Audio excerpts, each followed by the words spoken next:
یلماس گوناش یەکێکە لەوانەی کە زۆر گرنگە کە باس هاتە سەر ڕۆشنبیری سینەمایی و ڕۆژنامەوانی سینەمایی لە کوردستان کە ئەویش بۆ خۆی لە تەمەنی 7 ساڵی تا 9 ساڵ زمانی کوردی زانیوە، بەڵام باوکی پێڵێ بۆ ئەوی بژین کارتان دەست بکەوێ ئەبێ بە تورکی قسە بکەن.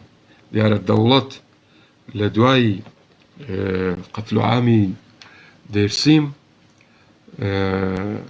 زمان زۆر بە خێرایی قەدەغە کراو لە جێگەیدا زمانی تورکی بایخی پێدرا. یلماس گوناش بە تورکی سینەمایەکی کوردی و مرۆڤانەی سەرخست. بۆیە کوردەکان ئەوانەی نەوەکانی پێش ئێمە کۆڵیان نەدا لە ڕاستیدا، ژیانی و سەردەمی ئەوان یەکجار سەختتریش بووە، بەڵام بە زمانی بێگانە هەوڵیاندا ڕۆشنبیری سینەمایی چ بە بەرهەمێنانی فیلم چ بە نووسین بە زمانەکانی تر ئەو باەخەیان لە وڵاتانەدا گەشە پێدا. تەنانەت ئەگەر بینە سەر پێشتوش باسم کردووە کە یەکەم فیلمی میوزیکاڵی ئێرانی کە بە زمانی فارسی کراوە کە گۆرانی 3 گۆرانی تێدایە بە زمانی فارسی، کوردێک دروستی کردووە بە ناوی دختەر لور کە لەسەر ئەو پۆستەرە ساڵنامەی یلماس گونەی بڵاومان کردەوە. لە عێراقیش باسمان کرد و لە میسر، لە تورکیا، لە سووریا، لە هەموو ئەم وڵاتانەدا کورد نەوەستاوە کۆششی خۆی کردووە و بەردەوام بووە. بینەوە سەر باشووری کوردستان باسی بارودۆخی سیاسیمان کرد. بارودۆخی کۆمەڵایەتیش تا ئێستا ئێمە هەست بە و فەرامۆشی و لاتەریکردنەی بەشەکانی کوردستانی سەر بە دەوڵەتی تورکیا و ئێران و سووریا و عێراقی ژەکەین. کەواتە ئەو دەوڵەتان هەمیشە هەوڵیان داوە لە ڕووی ئابووری و کۆمەڵایەتیەوە کەمترین ڕۆشنبیری، کەمترین ئاوادانی بکەوێتە ئەو ناوچانە بۆ ئەوەی میلەتی ئێمە هەمیشە بە میلەتێکی دواکەوتو بمێنێت. لایەنی فەرەنگی کللتوری ئەویش هەر پەیوەستە بە باری سیاسەکەیەوە، چونکە تۆ کە دەرفەتت پێ نەدرێت بە زمانی خۆت کار بکەی، هەڵبەتە بە زمانی بێگانەش تا ئەو ڕادەیە دەرفەتت پێدرێت کە فیلمەکەت زۆر بە لای ناوەڕۆکی کوردیدا نەچێت. واتە کەسێکی وەکو عەبدولحسین سەپەنتا کە فیلمی دکتۆر لوڕی کرد لە ئێران زۆر دەنگی نەدایەوە، ڕەنگ بە یەکێک لە هۆکارەکانی ئەو بوو بێت کە دکتۆر لوڕ یا کچی لوڕ ینی باسێکی کوردیە، بابەتێکی کوردیە، بۆیە بایەخی پێ نەدرا و کەمیش دەنگی دایەوە. فیلمی شیرین و فەرهادیشی دروست کرد، ئەویش بە هەمان شێوە. ئەم دەرهێنەرەمان تەنها 5 فیلمی دروست کرد و دوای ئەوەی ڕۆشنبیریەکی زۆری لە ڕۆژنامەکەی خۆی بە ناوی سەپەنتا بڵاو کردەوە. لە کۆتاییدا ئەویش هەر ئەوەندەی لە دەست هات کە بۆ هۆشیارکردنەوەی گەلێکی بندەستی وەک گەلی کورد بکات. دێنە سەر باسی پێنجەم، ڕۆڵی ڕێکخرا و گروپ و یانە و ناوەندە سینەماییەکان. ئەمە تا ساڵی 90 یا ڕاپەڕین 91 کەمترین بایەخ بە سینەما دراوە لە باشووری کوردستان. ئێمە تەنها فیلمێکی سینەماییمان هەیە کە لەسەر پەردەی سینەما نیشاندراوێ. فیلمی ترمان هەیە درامی بۆ تیڤی زۆرن، ئەو دراما تیڤیانە زۆر بوون تەمسیلی کوردیەکان کە ڕۆڵێکی زۆر گرنگیشانە بوو و تەلەڤیزیۆنی کەرکووک لە ساڵی 67 کە دامەزرا بەشێکی باشی ئەو تەمسیلیانە لەوێ بڵاوکرانەوە. نەوەی پێش ئێمەش تا ئەندازەیەک بەو تەمسیلیانە گۆش کراین، گەورە کراین کە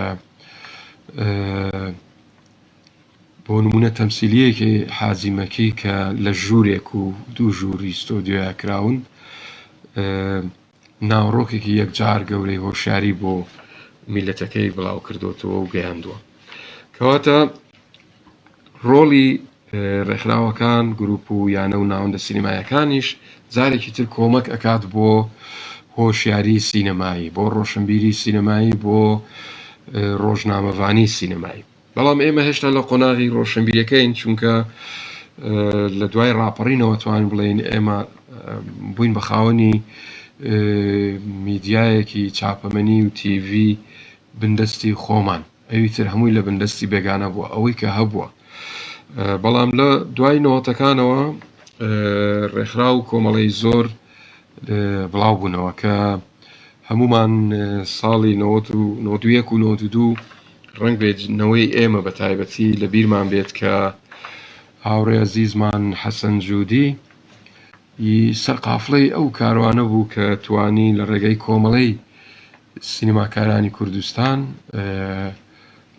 دوو ژمارەی گۆڤاری سینەما بە توانایەکی زۆر کەمی ماڵی بندەست و توانایەکی کەمی چاپەمەنی دوو ژمارەی دەرکرد کە لە مێژووی ڕۆژنامەوانی سینەمایی کوردیدا جێگا و شوێنی زۆر زۆر دیارە.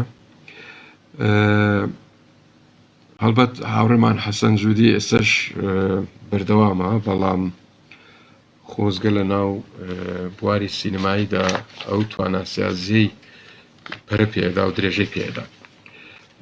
یانەی سینەما پێش ڕاپەڕین هەبووە بەڵام گفتوگۆکان زۆرتری لە ناو یانەکاندا بووە ڕەنگ بێ ڕۆژنامەکان کەمترین دەرفەتیاندا بێت بۆ بڵاوکردنەوە. ئەویش دیارە هۆکاری هەیە. یەکێک لە هۆکارەکان من بە ناچاری ئەبێ بڵێم ئەوەی ڕژێم واز لێ دەینین کە ڕژێم سانسۆری لەسەر هەموو شتێکە بۆ ئەوەی کورد بە کەمترین شێوە بتوانێت بگاتە ئەو ناوەندە گرنگانە و باەخی ڕۆشنبیری سینەمایی بڵاوکاتەوە. بەڵام دیوەکەی بەڕاستی ئەو نووسەر و ئەدیب و شاعیر و هۆزانڤان و ڕووناکبیر و ڕۆژنامە نووس و هونەرمەندانە بوون کە ئەو کاتە کەم بەلای ئەو گەیاندنی ئەو زانیاریانەدا کەوتون بۆ خوێنەر بۆ خۆیان کە ڕەنگ بە ئێمەش سەرەتا یەکێک بووین لەوانە کە هەوڵی زۆرمانەدا کە هەرچیەک بووە بە زمانی عەرەبی کە تاکە سەرچاو بووە لە بەندەستی ئێمە هەر ئەو زمانەمان بە سەقەتی زانیوە بۆیە هەوڵی خۆڕۆشنبیرکردنمانەدا. بەڵام ناوەندێک کایەیە کە بتوانێت یاتوانی بێتی ئەو ڕۆشنبیری ئێمە برادرانی تر پێش ئێمە وەریان گرت بڵاوی بکەنەوە ئەوە بەلا مۆسەیرە ئێستا کە چۆن بە سستی بەڕێوە چوو.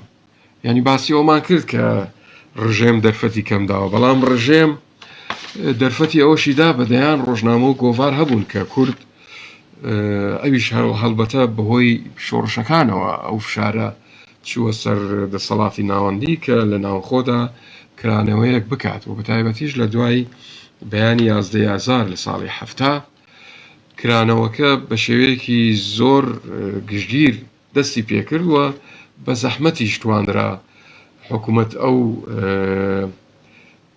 دەستکەوتە لە کورد بسەنێتەوە بۆیە بەردەوامبوونی شۆڕژیشێک بوو لەو کاریگەریانە.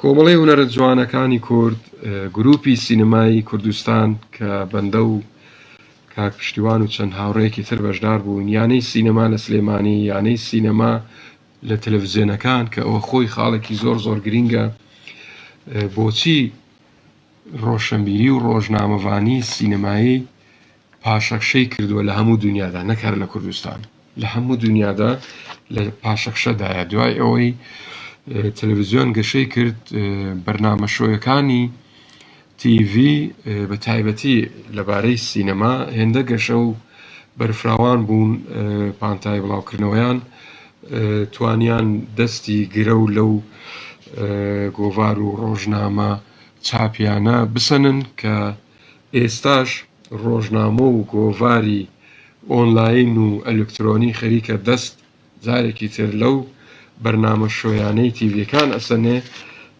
هەڵبەت ئەوە باسێکی ترە ینی پێویستی بۆ هەیە کە زۆر ورتر باسی بکەین چونکە ئەو پێشکەوتنە زۆر گرینگە و بۆ ئێمە زۆر گرینگە کە چۆن بەکاری بێنین. ببورن ئەگەر ناوی گروپ و ناوەند و ڕێکخراوەکانی ترم بیرچوو بێ بەڵام هەر یەک لەوانە ڕۆڵی گرنگیان بینی لە ڕۆشنبیری لە بڵاوکردنەوەی ڕۆشنبیری سینەمایی.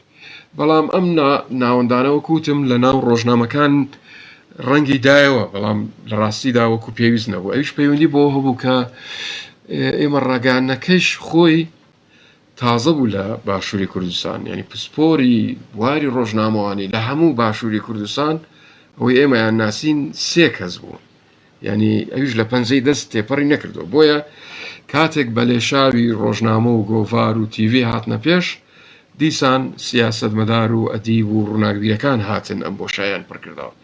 بۆیە ئەبینین بواری سیاسی ئینجا ئەدەبی زۆر لە ناو ڕۆژنامەکاندا بایەخی پێدراوە، بەڵام کە دێتە سەر سینەما بایەخەکە زۆر لاوازە.